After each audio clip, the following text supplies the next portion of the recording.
അസ്സലാമു അലൈക്കും വറഹ്മത്തുള്ളാഹി വബറകാതുഹു. പല ആളുകളും ചോദിക്കുന്നൊരു ചോദ്യമാണ്, പലയിടത്തുനിന്നും ചോദിക്കാറുണ്ട്, സംശയം പ്രകടിപ്പിക്കാറുണ്ട്. നമ്മൾ നിയ്യത്ത് ചെയ്യുമ്പോൾ നവൈതു സൗമ ഗദിൻ എന്ന് നിയ്യത്ത് ചെയ്ത് കൊടുക്കുമ്പോൾ നമ്മൾ അറബിയിൽ പറയും, അതിൻ്റെ മലയാളത്തിൽ നമ്മൾ പറയാറുള്ളത് നാളത്തെ നോമ്പ് നോൽക്കാൻ ഞാൻ കരുതി എന്നാണ്. ഈ നാളെ പ്രയോഗം സത്യത്തിൽ ശരിയാണോ എന്നാണ് ചോദിക്കാറുള്ളത്.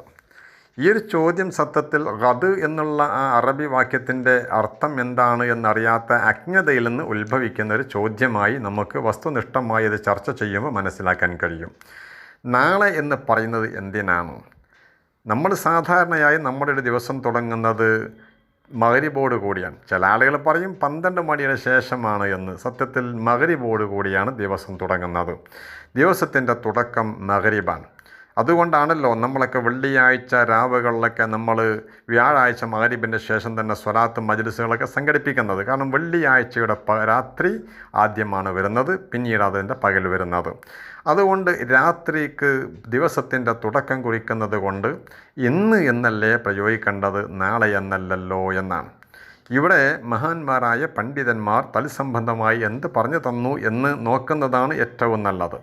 മഹാന്മാർ പറയുന്നുണ്ട്, സൗമ ഗദ് എന്ന് പറഞ്ഞാൽ, ഈ ഗദ് എന്ന് പറയുമ്പോൾ അത് ഹുവൽ യൗമുല്ലദി യലില്ലൈല എന്നാണ്. രാത്രിയോട് അടുത്ത് വരുന്ന, തുടർന്ന് വരുന്ന ആ പകലിൻ്റെ ആ ദിവസത്തിനാണ് സത്യത്തിൽ ഗദ് എന്ന് പ്രയോഗിക്കുന്നത്. രാത്രി കഴിഞ്ഞാൽ പിന്നീട് വരുന്ന ആ പകലുണ്ടല്ലോ, ആ പകലിന് ഗദ് എന്നാണ് പ്രയോഗിക്കുക. ഈ ഗദ് എന്നുള്ള പ്രയോഗം അതിനുപയോഗിക്കുന്നതാണ്, അതിന് മാത്രം ഉപയോഗിക്കുന്നതാണ്. ആ പകലിനാണ് ഗദെന്ന് പറയുന്നത്. അതുകൊണ്ടാണ് നമ്മളൊക്കെ നിയ്യത്ത് ചെയ്യുമ്പോൾ നവൈതു സൗമ ഗദിൻ, ഈ രാത്രിയോട് തുടർന്ന് വരുന്ന പകലിൽ നാളെ എന്ന് പറയാനുള്ള കാരണം അതുകൊണ്ടാണ്. അപ്പോൾ ഗദ് എന്നതിൻ്റെ മലയാളം നാളെ എന്നാണ്. നാളെ എന്ന് പറയുന്നത് ഈ രാത്രിയോട് തുടർന്ന് വരുന്ന ആ പകലിനാണ്. അല്ലാതെ രണ്ട് ദിവസങ്ങളായിക്കൊണ്ടല്ല. ദിവസത്തിൻ്റെ തുടക്കം മഗ്‌രിബോട് കൂടി തന്നെയാണെങ്കിലും പ്രയോഗം ഇങ്ങനെ ആയതുകൊണ്ടാണ് നമ്മളിങ്ങനെ നിയ്യത്ത് ചെയ്യുമ്പോൾ പറയുന്നത്. അതിന് യാതൊരു തകരാറും, സാങ്കേതികമായ തകരാറുകളും അതിലില്ല. വസ്തുനിഷ്ഠമായി മനസ്സിലാക്കുമ്പോൾ നമുക്ക് കാര്യങ്ങൾ ബോധ്യമാവുകയും ചെയ്യും. അങ്ങനെ ഈ ഒരു പ്രയോഗം പലപ്പോഴും പല ആളുകളും ചോദിക്കാറുണ്ട്. ഈ കാര്യം നമ്മൾ ഗൗരവപൂർവ്വം മനസ്സിലാക്കേണ്ടതാണ്. ആളുകൾ ഈ കാര്യം അറിയാത്തത് കൊണ്ടാണ് വീണ്ടും വീണ്ടും ചോദിച്ചുകൊണ്ടിരിക്കുന്നത്. അപ്പോൾ നാളെ പ്രയോഗം എന്ന് പറയുന്നത്, ഗദ് എന്ന് പറയുന്നത് രാത്രിയോട് തുടർന്ന് വരുന്ന പകലാണ്. അതുകൊണ്ട് വേറൊരു ദിവസമല്ല, അത് ഈ ദിവസം തന്നെയാണ്, അങ്ങനെയാണ് പ്രയോഗിക്കുന്നത് എന്ന് മഹാന്മാരായ പണ്ഡിതന്മാർ നമുക്ക് പഠിപ്പിച്ചു തന്നിട്ടുണ്ട്. കാരണം നമ്മുടേത് രാത്രി തുടങ്ങുന്നത് മഗ്‌രിബോട് കൂടിയാണ്. ഖുർആനൊക്കെ പലയിടത്തും പ്രയോഗിക്കുമ്പോഴേക്ക് ഇന്ന ഫി ഖൽഖിസ് സമാവാതി വൽ അർളി വഖ്തിലാഫിൽ ലൈലി വൻ നഹാരി, ആദ്യം ലൈലി പിന്നീട് നഹാറാണ്. ആദ്യമാണ് ലൈലി, പിന്നെയാണ് അതിൻ്റെ പകൽ വരുന്നത്. അതുകൊണ്ട് നാളെ എന്ന് പറയുന്നതിന് യാതൊരു വിരോധവുമില്ല. സത്യത്തിൽ അങ്ങനെ തന്നെയാണ് പറയേണ്ടതും. ഇന്ന് എന്നല്ല പറയേണ്ടത്, നാളെ എന്ന് തന്നെയാണ് പറയേണ്ടത്. ഗദ് എന്ന് പറയുന്ന അറബി വാക്യത്തിൻ്റെ നേരെ മലയാളം നാളെ എന്നാണ്. അത് രാത്രിയോട് തുടർന്ന് വരുന്ന പകലാണ്. ഇത് നമ്മൾ മനസ്സിലാക്കിയാൽ ആ സംശയം ദൂരീകരിക്കാൻ നമുക്ക് കഴിയും. പിന്നെ പല ആളുകളും ചോദിക്കാറുള്ളത്, നമ്മളിപ്പോൾ നിയ്യത്തൊക്കെ വെച്ച് പോയി, പള്ളിയിൽ നിന്നൊക്കെ നിയ്യത്ത് വെച്ച് തന്നു, നമ്മൾ വീട്ടിലെത്തി, വീട്ടിൽ പോയിട്ട് നിയ്യത്ത് ചെയ്ത ശേഷം വീണ്ടും നമ്മൾ നോമ്പ് മുറിയുന്ന കാര്യങ്ങൾ ചെയ്യുന്നു, കഞ്ഞി കുടിക്കുന്നു, ഭക്ഷണം കഴിക്കുന്നു, മറ്റുള്ള രീതിയിലൊക്കെ നോമ്പിനോട് എതിരായിട്ടുള്ള പ്രവൃത്തികൾ നമ്മൾ ചെയ്യാറുണ്ട്. ഇത് കൊണ്ട് നിയ്യത്ത് മുറിഞ്ഞില്ലേ, ഇനി ആ നിയ്യത്ത് വീണ്ടും ആവർത്തിക്കേണ്ടി വരില്ലേ എന്നൊരു സംശയവും ഇതിനോടനുബന്ധിച്ചുകൊണ്ട് ചില ആളുകൾ പറയാറുണ്ട്. സത്യത്തിൽ അതും അജ്ഞതയിൽ നിന്ന് ഉത്ഭവിക്കുന്ന ചോദ്യമാണ്.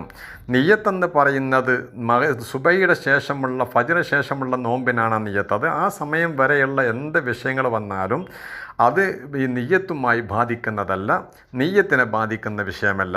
മഹാന്മാർ തന്നെ പറയുന്നുണ്ട് ആ വിഷയം. വലായുബത്തുലുഹനഹു അക്കിരിം വജിമായിൻ ബഅദഹ, നിയ്യത്ത് ചെയ്തതിന് ശേഷം അവന് വേണമെങ്കിൽ ഭാര്യ ഭർത്തൃ ബന്ധമോ അല്ലെങ്കിൽ തിന്നലോ മറ്റോ ഒന്നും ഈ നിയ്യത്തിനെ മുറിക്കുകയില്ല.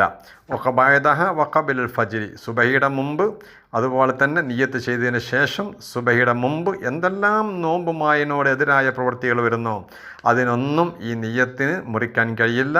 ആ നിയ്യത്ത് തകരാറിലാവില്ല, എന്തും ചെയ്യാവുന്നതാണ് എന്ന് മഹാന്മാർ പഠിപ്പിച്ചിട്ടുണ്ട്. പക്ഷെ ഒരു കാര്യം നമ്മൾ ശ്രദ്ധിക്കണം. ഒരാൾ നിയ്യത്തൊക്കെ ചെയ്ത് പിന്നീട് അവൻ തീരുമാനിച്ചു ഞാൻ നാളെ നോമ്പ് നോൽക്കുന്നില്ല എന്ന് തീരുമാനിച്ചു കഴിഞ്ഞാൽ, അവൻ്റെ മനസ്സിൽ അവൻ ഉറപ്പിച്ച് കഴിഞ്ഞാൽ പിന്നീട് ആ നിയ്യത്ത് മുറിഞ്ഞു പോയി. അതും മഹാന്മാർ പറയുന്നുണ്ട്.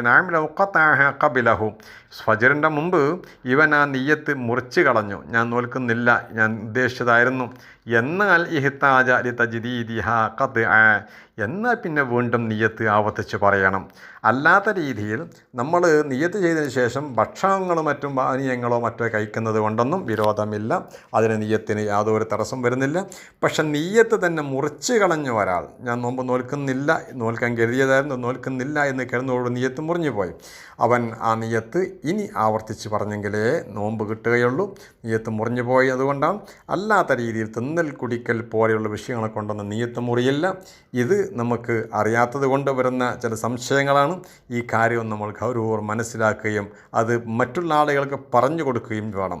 സർവശക്തനായ അല്ലാഹു സുബ്ഹാനഹു വ തആല ദീന് പഠിക്കാൻ നമുക്ക് തൗഫീഖ് നൽകട്ടെ. വാഖദാവാന അൽഹംദുലില്ലാഹ്. അസ്സലാമു അലൈക്കും വറഹ്മത്തുള്ളാഹി തആല വബറകാതുഹു.